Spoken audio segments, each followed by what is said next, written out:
Hey Most Amazing Top 10 family, I'm your host Che Durrain and welcome back to Most Amazing Top 10. We are back again looking at the wolf in sheep's clothing that is cursed playgrounds. You thought you were safe to go parade around these parks after the first list, but it turns out you are not. There are more rundown, haunted, and creep-infested playgrounds that you will find on today's list of top 10 cursed playgrounds that you should avoid part 2. If you haven't seen part 1, then go check it out right now and make sure you stick around for the whole list because I'm going to be doing some more pet shoutouts, which you guys love so much. If you want me to shout out your pet, you can hit me up on Instagram. And if there's anyone at home who wants to check out some more Most Amazing Top 10 content, you should check us out on Instagram and Facebook. We are starting to do Facebook exclusive content.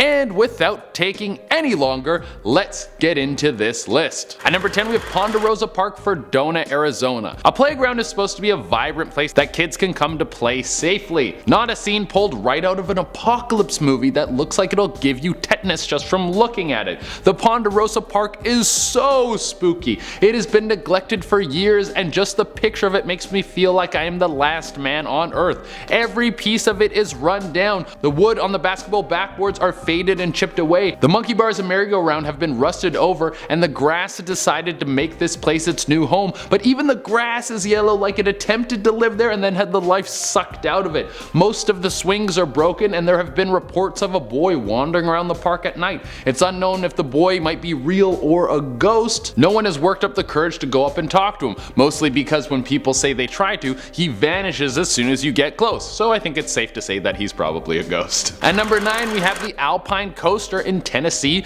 USA. This is basically a super playground. This isn't some place you go that has one of those horses on a spring just going around back and forth. No, this playground is almost like a mini amusement park with less rules. The ALPINE coaster is the longest downhill track in all of America. Basically a slide that has a cart on it that's also on a track. These carts move. They can reach speeds up to 30 miles an hour. That's nearly 50 kilometers an hour. You can't ride one of these puppies in a school zone. I'm just saying, it goes super fast. And not to mention that these things have multiple carts on them, so when someone's going down, they can crash into the cart in front of them that will send them flying off the cart and into a sand ditch. So basically, this playground is half cursed and half the most fun thing you could do as a kid. You just have to decide. I wouldn't be surprised if after this video goes up, Johnny Knoxville rides this thing and brutally injures himself. We should all tweet at him to get him to do it. It would be exciting. There were a few serious injuries back in 2016 where in just 1 month, 3 separate kids needed to leave on stretchers. So basically, go to this place at your own risk. At number 8, we have Cementland in St. Louis, Missouri.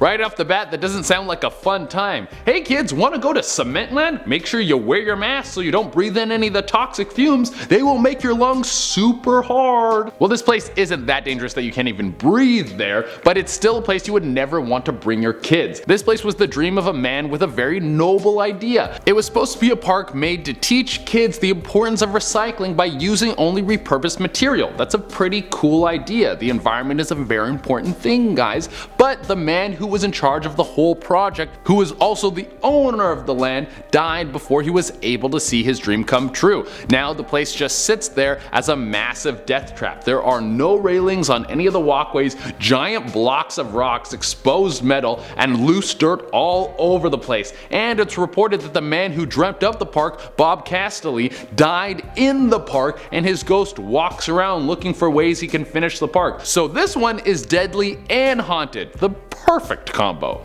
At number 7, we have Booth Memorial Park in Stratford, Connecticut. This place seems like it would be such a nice, cute place. So much of it is right. There are swings, a slide, and one of those things you can hang on that spins super fast and sends you flying like you got shot out of a cannon. I love when kids jump on those. So what makes this place cursed? Oh, well, it was built right next to a cemetery. What is it with people building playgrounds right next to cemeteries? That seems like a no-brainer. Don't put these two things together. But we had 2 on the last list and then we already have 1 on this list. I mean, if I was a ghost in a cemetery and I saw kids dancing around a playground, I would 100% haunt them. I would be so bitter. I'd be like, look at those stupid kids with their whole life to live. I'm gonna go scare them and do irreversible psychological damage. There have been reports of ghosts that will walk through the playground, knocking on different parts, trying to get people's attention. Also, if you look into the next door graveyard, you might see a shadow monster hovering around. So cute, plan your next trip there. At number 6 we have Hiawatha Playgrounds in Seattle. This place is basically just a bunch of metal poles that are over a story high and connect to each other so kids could climb up all over it like an endless jungle gym. The problem is it's a little too high. Kids fall off this thing and they get hurt. As far as I know, no one has died on this park, but there have definitely been kids who have limped off this playground. Why would there be such a dangerous playground built for kids? I mean, that doesn't seem like a very smart idea. Well, this place was thrown together in 1912. Back then kids had to learn the old-fashioned way, which was pain, and then if that didn't work, a slightly increased amount of pain. So I don't think there's any hauntings going on at this old school landmark, but there's definitely a few kids that should be put on concussion protocol after spending an afternoon playing on it. At number 5 we have a playground in Tver, Russia. I don't know if you can call this place a park. It's like someone just wanted to make a park and the theme they chose was sharp metal. Every piece of the playground is old rusted metal, and the attractions, if you can call them that, seem more like they're designed to test you for space travel rather than give a child a fun time. The playground is closed down, but if you're in Tver, Russia, you can still go visit. There are no fences or anything stopping people from entering. Also, the park has no name, which makes it even creepier. At number 4 we have the Grand Canyon Swing. Okay, I'm just gonna show you guys this one in a video, and then you can make a judgment call on this one and understand why it's cursed. Yeah, I don't know if you can call this a playground, but it's certainly an attraction for kids, so I think the two go together, and it's something I'll say no thank you to. I don't need that in my life. Never. I'm saying this one is cursed and we're moving on, okay? That's enough. I'm never doing anything like that. I don't need to poop my guts out when I'm swinging a swing. No thank you. At number 3 we have Action Park. This park was so famously dangerous that they made a movie about the construction and opening of it, and it starred the aforementioned Johnny Knoxville. We know that guy loves to get hurt. That's how you know a place is dangerous. There's a combination of a few things that made this place cursed. Most of the people who went to the park were wasted. They got super drunk. There was little to no safety inspections. The staff was poorly trained.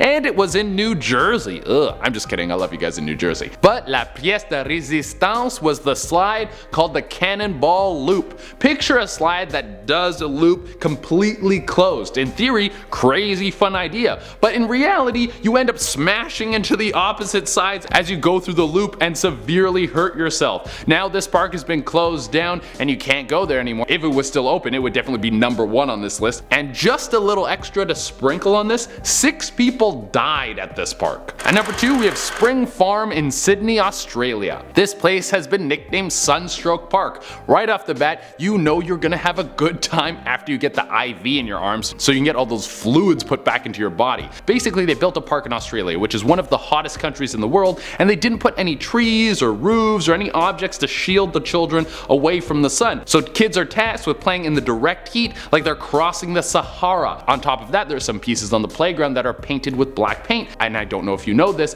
but black attracts heat. So there are parts of the playground that get so hot they will burn kids that touch them. I think it's safe to say if you want to check out this park, you should do it in the middle of the winter. Any other time you would have to bring aloe vera and get ready to soothe all of your burns. Well, actually apple cider vinegar is good for sunburns just because it's technically a chemical burn. See, sometimes you actually learn things on this channel, huh? And for the number 1 spot, we have the WECCACOE Playground in Philadelphia, USA. So guys, I'm gonna one-up myself on this one. This isn't just a playground built next to a cemetery.